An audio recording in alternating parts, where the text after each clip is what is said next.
ओम गंग गणपतये नमः। गणपति भगवान का साधना आप कैसे करेंगे? कोई भी विद्यारंभ हो, शुभ कार्य हो, कोई भी कार्य आप करेंगे तो सबसे पहले भगवान गणेश जी का उपासना करेंगे। भगवान गणेश जी का उपासना के लिए मार्ग तो बहुत कुछ इस शास्त्र में बताया गया है, पर कलि युग में सबसे श्रेष्ठ मार्ग है तंत्र मार्ग। तंत्र और मंत्र को क्या बोलते हैं? समझ लीजिए कि आप भारत से अमेरिका जाने के लिए चाहते हैं तो आपको साइकिल में जाना पड़ेगा या पैदल में जाना पड़ेगा। आप पैदल में जाके अमेरिका लौट नहीं सकते, आपको जाना पड़ेगा, कोई जेट में जाना पड़ेगा या कोई फ्लाइट में यात्रा करना पड़ेगा। सबसे तेज गति में जाने वाला चीज जो है वो है सुपरसोनिक जेट।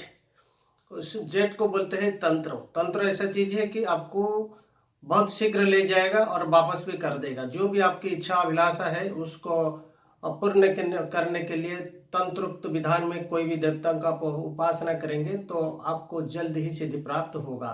वक्रतुंड का साधना सबसे पहले की जाता है। कोई भी कार्य में वक्रतुंड का साधना आप कैसे करेंगे?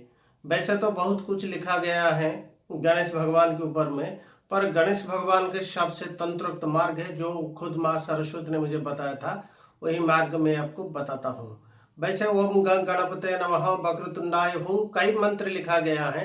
गणेश का द्वादश नाम से आरंभ करके कई प्रकार का विधान शास्त्र में लिखा गया है। उसको सब छोड़ो, शास्त्र तो कुछ कोई लिखा है उसको कोई अता पता नहीं है, शास्त्र सब लिख देते हैं, लेकिन जब तहकीकात होता है तो बोलेगा कि मैं नहीं जानता कौन लिखा है। बस उसको सब फॉलो करते हैं हमारे कुछ हिंदू लोग, सनातन धर्म के लोग। तो सबसे पहले मैं गणेश भगवान की जो मंत्र है उसका मैं बताऊंगा, उसकी साधन की क्रिया बताऊंगा। वैसे कि तंत्रों में कोई भी मंत्रों में कोई भी चीज का वो आवाहन करेंगे देवताओं को तो सबसे पहले आपको 6 चक्र को सीधा करना पड़ेगा। मूलाधार, स्वादिष्ठान, मणिपुर, अनाहत, विशुद्ध, आज्ञा और सहस्रार कमल को सीधा आपको रखना होगा और उसी चक्र को जागृत करना पड़ेगा। एक चक्र को जागृत करने के लिए 11 दिन लगता है तंत्रोक्त मंत्र में, और उसको मैं आगे हर चक्र का मंत्र आपको बता दूंगा जो कि आप घर बैठ बैठ के उसका साधना में सिद्धि प्राप्त कर सकते हैं।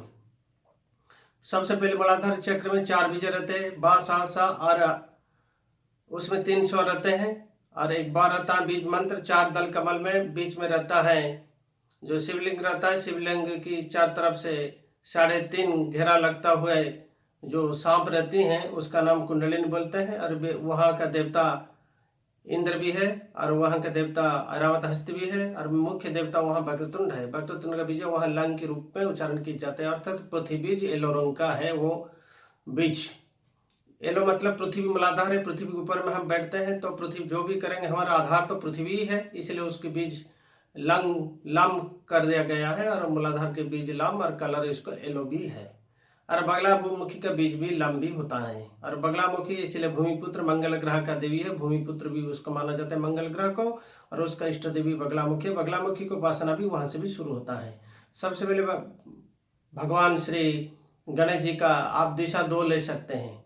वैसे तो गणेश जी का मुख दक्षिण को होता है, अगर आप दक्षिण दिशा को मुख करके गणेश जी को और आप उत्तर दिशा मुख करके बैठ सकते हैं। एक कलश रखना, कलश में 5 या 7 पत्ते आम की एक तो पकड़िया रखना, उसमें 7 या 5 पत्ते होना चाहिए। कलश को रखना चाहिए, नीचे सेतो रंग का धान रखना चाहिए। कलश में वक्रतुंड के नाम से गुबाक्ष मतलब सुपारी रखना चाहिए और एक दिया उसकी कलश के बाएं तरफ से जला के रखना चाहिए और बैठकर आप गणेश भगवान मंत्र की सिद्धि कर सकते हैं। जमीन में सोना पड़ेगा 21 दिन तक, और 21 दिन के अंदर आप भोजन जो करेंगे पूरा वेजिटेरियन सादा भोजन करेंगे। कोई उत्तेजित खाद्य आपको नहीं खाना चाहिए, मौन रहना चाहिए।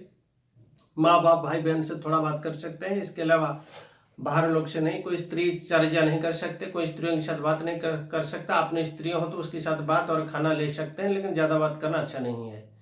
और गणेश भगवान की उपासना से आपकी हर मंत्र जंत्र तंत्र विद्या की सिद्धि भी मिलेगा और हर अभिष्ट भी सिद्ध हो जाएगा। गणेश भगवान का जो भी आप वस्त्र धारण करेंगे, आप लाल रंग का वस्त्र धारण करेंगे, लाल तिलक के कुमकुम माथे में लगा के आपको बैठना पड़ेगा। वस्त्र भी लाल होता अच्छा है, आसन भी लाल होना चाहिए। और ये काम आप गणेश भगवान का दिन तो जानते हैं, चतुर्थी भी है, कई भी कृष्ण या शुक्ल पक्ष की चतुर्थी आप शुरू करते हैं। 4 तिथि भगवान गणेश के लिए शुभदायक रहता है, इसलिए इस मंत्र को चतुर्थी से शुरू करो। मंत्र इसी तरह का है, ओम ह्रीं श्रीं क्लीं गणेशाय ततो निरंजनाय नमः। ओम ह्रीं श्रीं क्लीं गणेशाय ततो निरंजनाय नमः। इस मंत्र को आप 1,25,000 जप करेंगे। इसमें आपके व्यापार भी चलेगा, विवाह शुभ काम भी शीघ्र बन जाएगा, घर का दोष भी निवारण होगा, हर संकट से रक्षा मिलेगा और हर काम में सफलता के लिए आपको भगवान गणेश की आशीर्वाद से आपको रास्ता मिल जाएगा। अगर कोई भी मंत्र जंत्र तंत्र की आप उपासना करेंगे, आपको जल्दी से जल्दी सिद्धि प्राप्त हो जाएगा। ये गणेश भगवान का सबसे श्रेष्ठ मंत्र है। माँ खुद ही हमें बताया था और मैं आप लोगों को बताया हूँ। आप इसको जप करें और लाभ भी उठाएं। और याद रखना चाहिए कि कोई भी मंत्र, जो भी आप मंत्र जप करते हैं, तो सारे मंत्र का प्रभाव कुंडलिनी के साथ जुड़ा हुआ है। 7 कुंडलिनी 7 ब्रह्मांड के साथ जुड़ा हुआ है।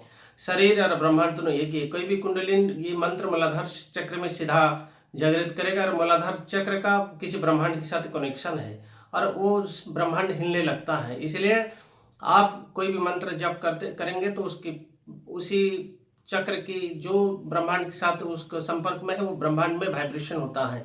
इसलिए आप दूसरा ब्रह्मांड के साथ जब वाइब्रेशन करना शुरू कर देंगे, तो वहाँ का जो लोग रहते हैं, वहाँ का जो प्रजातियाँ, वहाँ का जो भी देवी देवता वहाँ निवास करते हैं, वो आप में जरूर कुछ ना कुछ डिस्टर्ब करेंगे। क्योंकि ब्रह्मांड में आप कुछ उत्तेजना सृष्टि किया है, वो ब्रह्मांड में कुछ हलचल आपने कर दिया आपके मंत्र के प्रभाव से। इसलिए हर मंत्र के प्रभाव, हर देवता और मंत्र सब चक्र के साथ बंधे रहते हैं और हर चक्र ब्रह्मांड के साथ बंधा रहता है। इसलिए आप चक्र को जागृत करने से पहले और मंत्र को जागृत करने से पहले किसी गुरु की दीक्षा ले जाए तो आपको अच्छा है, जल्दी सिद्धि शीघ्र मिलेगा, कोई भी डिस्टर्बेंस नहीं होगा। नहीं तो मंत्र जप करने में बहुत सारी सूक्ष्म में स्थूल में आपको परेशानियां आता रहेगा। सूक्ष्म जगत में कोई अशरीर आपकी डिस्टर्ब करेगा, आपकी विघ्न डालेगा साधना में, और स्थूल में तो कई टाइप का संकट उपस्थित होगा।